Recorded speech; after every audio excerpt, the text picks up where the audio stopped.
Oi, gente! Tudo bem com vocês? Hoje vamos falar sobre a minissérie Uma Família Perfeita, produção estrelada por Ellie Pompeo e que adapta uma história real pra lá de cabeluda. Ela contará com 8 episódios no Disney Plus e os 2 primeiros já estrearam no streaming e eu tive o desprazer de assisti-los. Basicamente, ela conta a história do casal Christine e Michael Burnett, que adotaram uma criança com nanismo, Natalia Grace, em 2010. E um ano depois, após mudarem sua idade legal da noite pro dia, uma menina deficiente de 8 anos passou a morar sozinha como uma adulta de 22 anos. Esse caso é muito recente e rendeu muito pano pra manga, mas fato é óbvio que não iria demorar para essa história render alguma adaptação potencialmente duvidosa. E dito isso, saiba que se você não conhece esse caso da Natalia Grace, possivelmente achará essa minissérie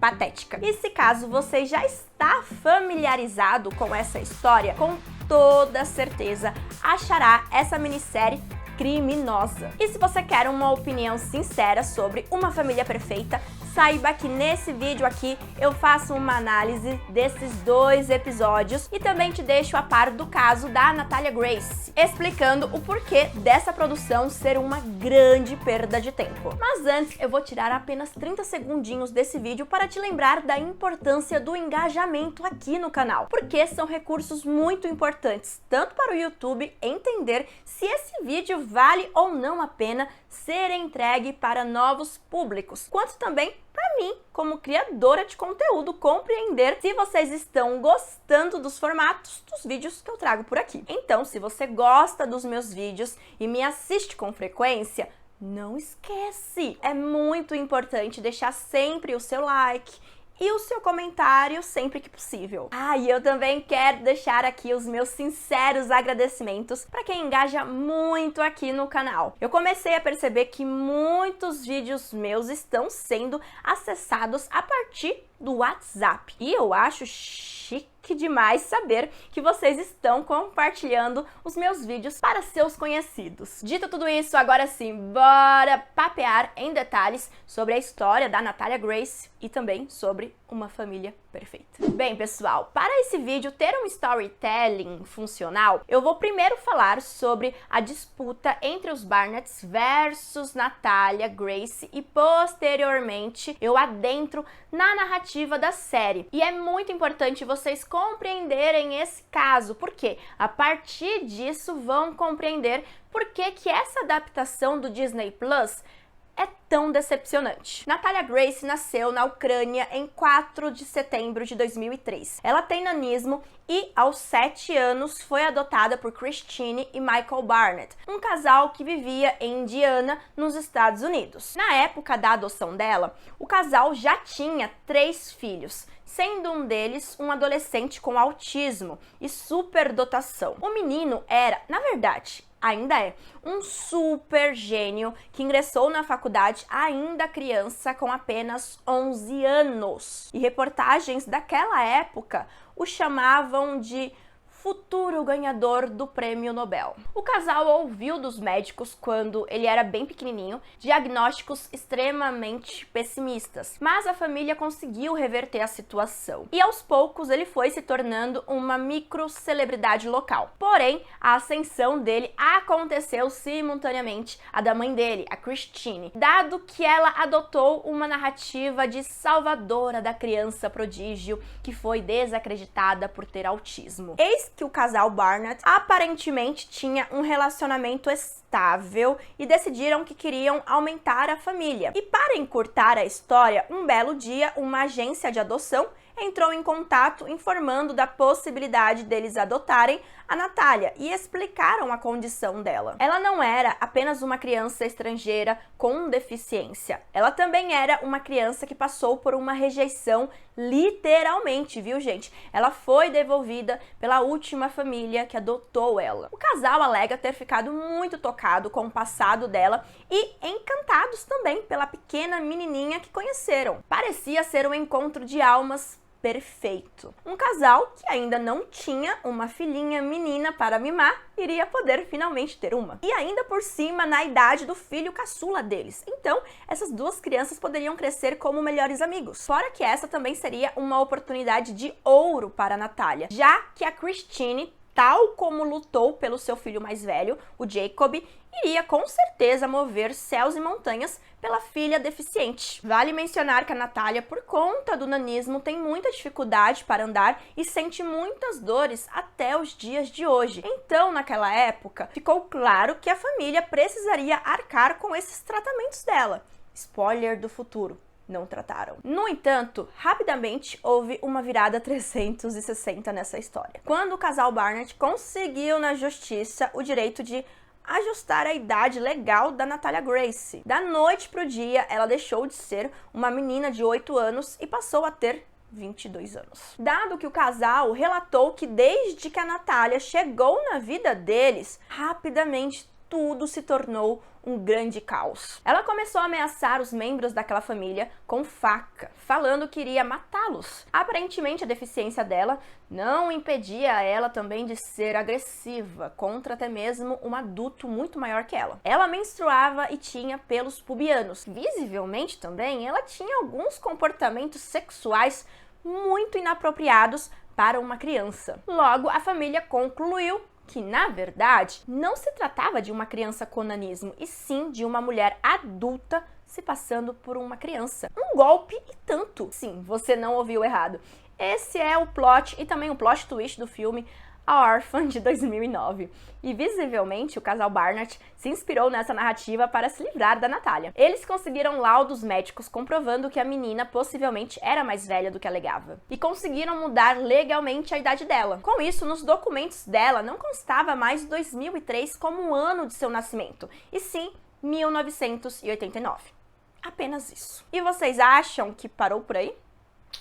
Claro que não. Por mais que eles tenham obtido na justiça o direito de mudar a idade legal dela, eles ainda não tinham despachado o problema por completo, dado que ela era uma pessoa adulta com deficiência, e as leis de Indiana ainda garantiam direitos para ela, pois para sempre ela seria uma dependente deles por ser uma pessoa vulnerável, ou seja, uma pessoa que precisava de cuidados dia e noite. Então, o casal teve uma brilhante ideia. Eles perceberam que apenas precisavam mantê-la viva.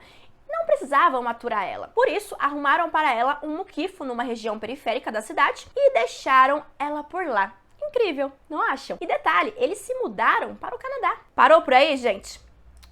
Claro que não, porque esse caso é cheio de reviravoltas mais reviravoltas. A Natália foi acolhida por um outro casal super religioso. E isso rende um outro vídeo pra vocês, porque aparentemente ela teve um final bem feliz com essa família também. Dado que no fim eles se revelaram golpistas que estavam interessados no benefício que ela recebia e também fizeram uma mega lavagem cerebral nela e, somado a isso, ainda faziam chantagem para obter mais dinheiro dela. O foco aqui não é esse casal, e sim o casal Barnett, então vamos nos ater apenas a isso. Enquanto ela estava com esse outro casal, os Mans, a Christine e o Michael se separaram e iniciaram uma batalha pública. Ele simplesmente se virou contra a esposa e alegou que ela era uma bruxa do mal que manipulou todos daquela família, inclusive ele. Eles foram acusados de negligência e abandono de incapaz. E o caso começou a ganhar grandes proporções quando o documentário O Curioso Caso de Natalia Grace estreou, apresentando dois pontos de vista diferentes, a versão do Michael e a versão da Natalia Grace. E, gente, esse documentário é simplesmente um dos melhores que eu já vi na vida. Sério. É uma narrativa muito bem construída,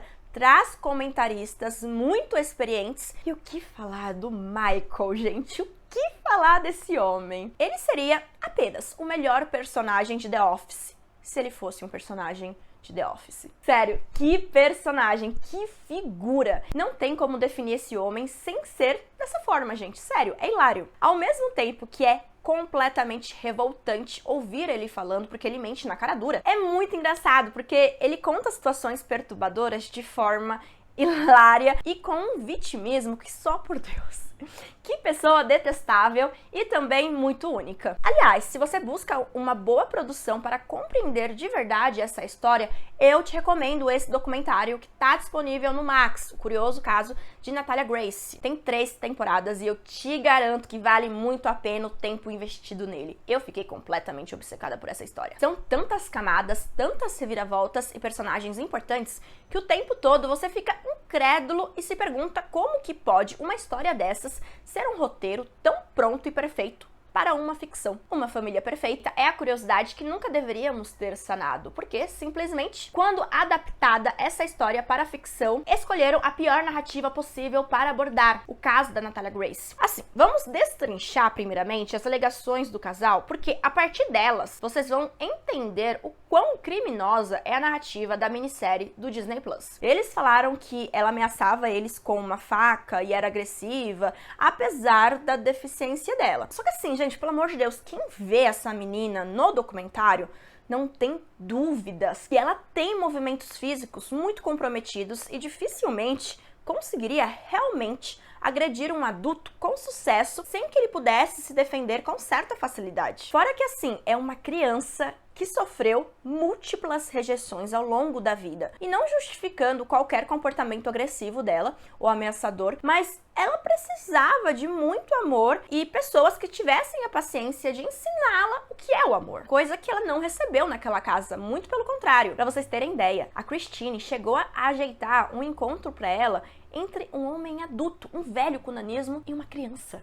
Gente, que insanidade. Quanto às alegações dos pelos pubianos, da menstruação e outros aspectos físicos que pudessem levar a família a acreditar que ela fosse mais velha, olha, a série documental pincela um pouquinho disso pra gente, como pessoas com nanismo, especialmente meninas, podem ter a puberdade um pouquinho mais cedo, podem inclusive começar a menstruar muito mais cedo. E mesmo que isso fosse uma verdade, no caso da Natalia Grace, não seria algo suficientemente forte para justificar a narrativa que ela era uma adulta, quando visivelmente era uma criança. Quem vê os registros dela lá de 2010 não tem a menor dúvida. Basta comparar com os atuais, claramente. Ela era uma criança e hoje é uma mulher adulta. O rosto está muito diferente, a postura corporal ficou cada vez pior porque não foi tratada. Tudo mudou, gente. É assustador pensar na crueldade que esses dois foram capazes de fazer com ela e também todo o sistema que permitiu isso. E outra, existem casos até de meninas sem qualquer tipo de deficiência que engravidam muito cedo. A pessoa mais jovem a engravidar no mundo que se tem registros foi a peruana Lina Medina, com 5 anos. Então, acreditar que a Natália poderia ser uma adulta apenas por conta disso, balela. E por fim, quanto às alegações dos comportamentos sexuais inapropriados, eu tenho opiniões sobre isso. Essa menina, meu Deus do céu, deve ter sido exposta a cada coisa nos seus primeiros anos formativos que chega a ser muito triste pensar nisso tudo. Afinal, é impossível uma criança ter esses comportamentos sem nunca antes ter tido algum tipo de exposição, por menor que seja. E essa menina sentia, possivelmente, que aqueles comportamentos que ela estava tendo lá, que nem ela sabia o que era direito, poderiam chamar a atenção para ela. E ela era, de fato, uma criança que precisava de muito carinho e muita atenção. E óbvio que na mente infantil e inocente dela, com certeza, fazer aquele tipo de ato seria interessante para atrair atenção. Em conclusão sobre esse caso, é perceptível que a Natália foi violentada, abusada e negligenciada em tantas instâncias e de tantas formas que apenas um vídeo não seria possível cobrir todo esse caso. Porque, como eu disse pra vocês, isso é apenas a história dela com uma família problemática. Tem uma outra aqui também que, olha, eu nem trouxe pra vocês, que é a que ela lidou durante a adolescência e começo da vida adulta. Fica para outro dia. Logo, qualquer produção de ficção que fosse abordar a história dela com esse casal, com os Barnetts, precisaria de muito cuidado. Afinal, essa menina, gente, já passou por tanto sofrimento na vida que não precisaria de uma outra humilhação pública como a que assistimos em Uma Família Perfeita. A proposta dessa série é apresentar 2 pontos de vista diferentes de uma mesma história. Mas que pontos são esses? O da Natália e o de seus pais adotivos? Não sei dizer ao exato, pois nesses 2 primeiros episódios apenas conhecemos o ponto de vista da Christine, que é colocada quase como uma santa. Ela é um uma mãe extremamente amorosa, cuidadosa e que preza pela família acima de tudo. É uma mulher realmente exemplar, dentro e fora de casa também, viu? Pois abriu um centro para crianças com autismo e com dinheiro do bolso da própria família dela, viu, gente? Que, por sinal, não é uma família muito bem de vida financeiramente falando. E mesmo assim, ela ajuda e consegue mudar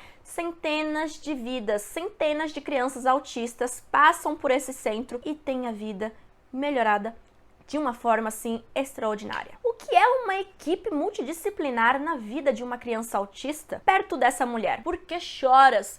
Método ABA. O marido dela é um pai devoto aos filhos, homem honesto e trabalhador. E deixa eu fazer um adendo aqui, porque eu ri muito desse personagem toda vez que ele aparecia, porque me lembrava muito o Michael. Mas, quer dizer, não lembrava, mas eu me lembrava do Michael, né? Porque o Michael da vida real não tem nada a ver com o Michael que a gente assiste na série. Na vida real, ele é uma figura, assim, uma figuraça. E na série é um personagem tão assim...